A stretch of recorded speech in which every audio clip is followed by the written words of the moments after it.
Hello legions of content-starved fans out there. I've been reading Simone Weil lately, and especially her essay on the Iliad. She talks about how genius works. She has a more elitist definition than me, which says something. By which she means only about Homer, Aeschylus, Plato and Shakespeare as true geniuses, maybe a few more. She says that what the work of genius does is to distance himself from the artwork. He makes no personal claims to it.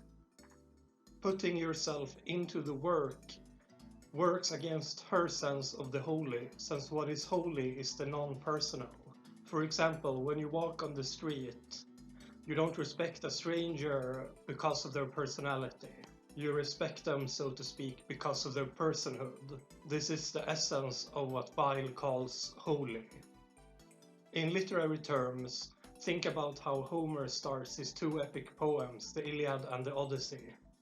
There the poet invokes the Muses, the gods of the arts, and wishes for them to flow through the poet in inspiration.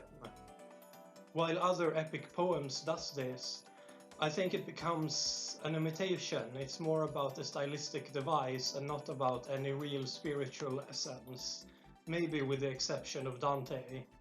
All of this made me think. In our unspiritual or even anti-spiritual deconstructionist days, we spent the 20th century tearing down our symbols. Invoking holiness, invoking the unmentionable is more or less meaningless. Or is it? We today is fascinated by true stories. From Knausgård's autobiographical novels in the My Struggle series, to the fixation on reality TV or true crime. Or in some sense, we accept the aesthetics of the true story even if it's not actually true, or it is based on a true story. But it is formed aesthetically, it's still an aesthetic object. I think the reason we take the true story as a kind of factual retelling of reality is that because of the postmodern condition and the death of our old systems of values has made the value of the personal story into the way we realize our own values.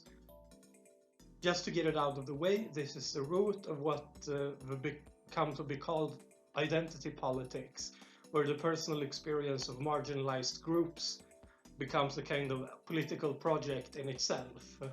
I may do a video about that one day, we'll see with the turnout of this channel, but while those implications are there, I won't elaborate on them here. So, for example, to create a great work of art today, Knausgård had to write about himself, not because it's inherently interesting, but because it is the one way to express oneself in terms of greatness today, in painting yourself in as an ordinary fashion as possible. But at the same time, a written representation is still books. They are not real life. And the problems are not just the questions of how text can recreate lived experience. I've been watching a reaction series on YouTube about Paradise Hotel Sweden, and I think it's really fun. I wouldn't really want to watch the show. I personally need the extra layer of interpretation and condensation to enjoy it. And this might be one of the older takes on reality shows, but of course, more or less everything is the product of corporate interests. Not necessarily in the details of the personality, but in the way drama is created and heightened and pushed. It's not a copy of reality, but a simulacra, a simulation of reality without a reference to reality to point to, because the situation on the island is not real. Or else I might have misunderstood Baudrillard.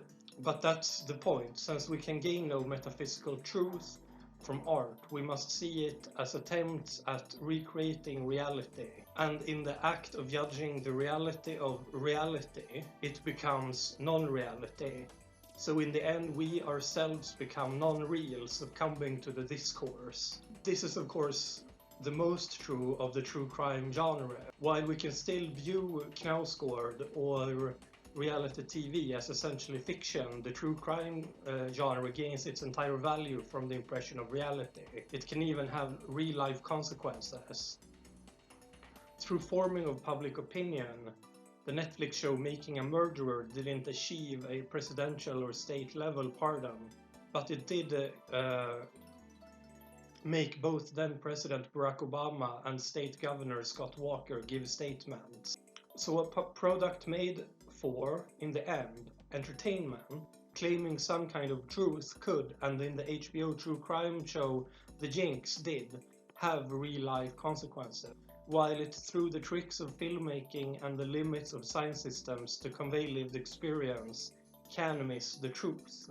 I think it's why people are so baffled by something like Fargo, which obviously is not based on a real story, by claiming it is. People take the notion of a relationship with reality very seriously, because it's the anchor one has to living themselves. While we're trained to get that biopics usually isn't very close to the real event, the deal is that it's an approximation. In Fargo, this invocation of the real is desecrated.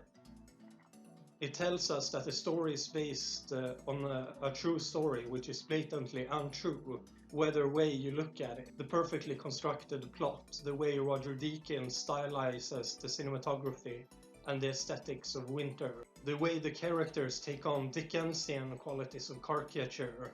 Would we believe Knausgård if we took his serious as pure fiction? Would reality TV personality work as dramatic characters? Probably not.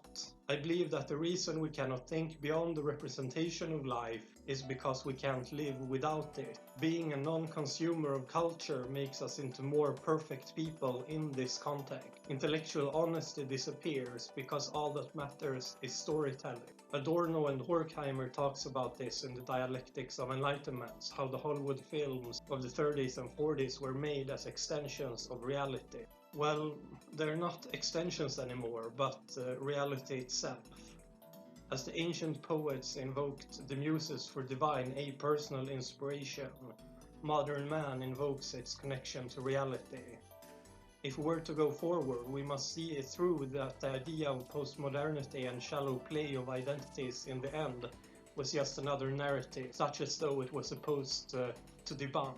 We shouldn't create gods for the sake of themselves. They don't need us, and we don't need them.